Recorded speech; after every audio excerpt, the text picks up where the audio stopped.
Previously on Gary Explains. You probably can't install it anyway. I've got 7 PCs here in this house and every single one of them won't upgrade to Windows 11. But alas no, when I tried the checking tool again, what happened? I don't have a supported processor. Just as a line that they've drawn. What's that line? Basically, it's got to be an Intel i3, i5, i7 core processor from the 8th generation. We want to remove the barriers. Operating systems and devices should mold to our needs, not the other way around. So the Windows 11 drama continues to unfold.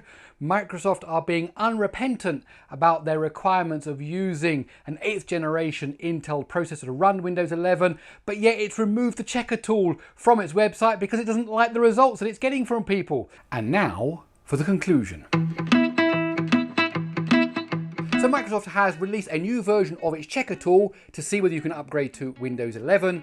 It's updated its minimum requirements for Windows 11 and it's written a blog post all about those updates. Now the question is, will you be able to upgrade to Windows 11? The answer is probably not. So this video really is a follow-on, a part 3 to the other 2 videos I've made about the minimum requirements for Windows 11. If some of this doesn't make sense or you haven't been up to date about what's going on, you should go back and check out both of those videos to get yourself up to speed. Now, if you remember, the minimum requirements for Windows 11 in some parts are fairly okay. 4 GB of RAM, a dual core processor, and other parts they are quite stringent. So you need secure boot enabled and running on your machine, you need a TPM module, and you need a processor on the supported processor list.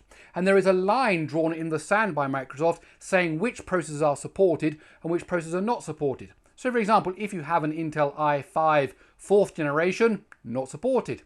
If you have an Intel i7 5th generation, not supported. In fact, all of the Intel i range of chips, i3, i5, i7, before the 8th generation are not supported. On the AMD side, anything that's using the Zen 1 architecture or anything previous, so like the AMD FX range, not supported.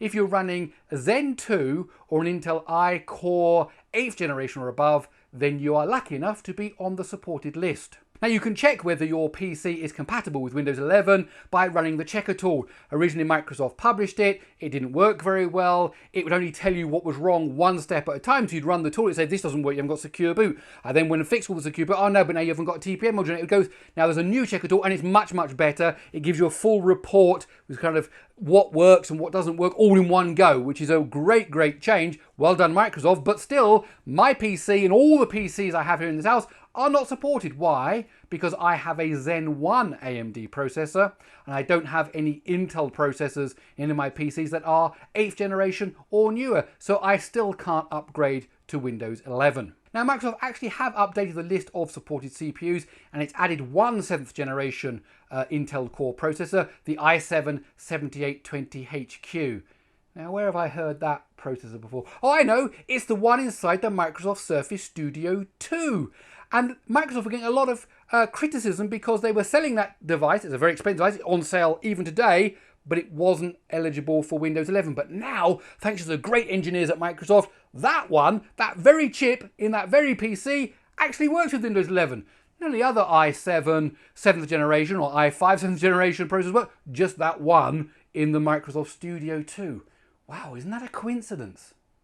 However, the updated list does not include any Zen 1 based processors, and here's what Microsoft said about that. After carefully analysing the first generation of AMD Zen processors in partnership with AMD, together we concluded there are no additions to the supported CPU list.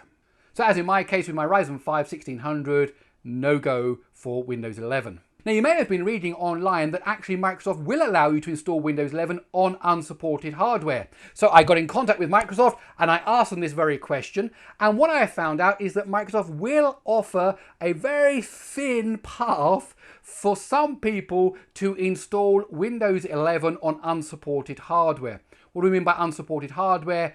As far as I understand, that means you still need to have a TPM module, you still need to have secure boot, but if you've got one of these older CPUs, for example, like I have, you can install Windows 11. But what are the caveats? First of all, you have to do a manual install. This is not something you can get through Windows Update. You can't go into the control panel into settings and say, please upgrade me. That won't work. You have to download the ISO file and then boot off a USB disk, for example, and then do a fresh installation of Windows 11. And Microsoft see this very much as a temporary solution for certain circumstances where you might want to try out Windows 11. Okay, you might think, well, I'm happy. If I want to go to Windows 11, I'll take that risk. I will reinstall Windows 11 and then I'm on the path and that's great. Not quite, because then Microsoft pointed out that if you do it that way, you probably won't get any updates via the Windows Update service. That means no bug fixes, no feature upgrades, no security fixes, and no new drivers. In fact, it just won't update. You get what you got the day you installed it, and that is how it stays. So while that is a technical solution, while that is something that I'm sure some people want to try, and they say, hey, look, I'm running Windows 11 on a i3 second generation, how cool am I? There'll be no updates, and basically Microsoft are just slamming the door shut on that path. So they kind of give you this, say, hey, you can install it with the ISO file, and then they say, but no, not really. We're just toying with you.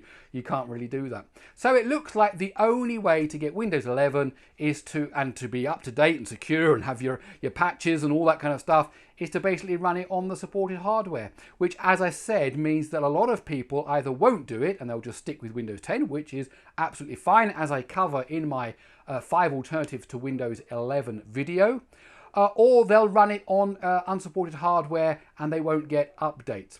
Whatever it means, that in the next 5 years, you need to think about upgrading your hardware. So if you want to move to Windows 11, you have to do it on something newer than what you have now.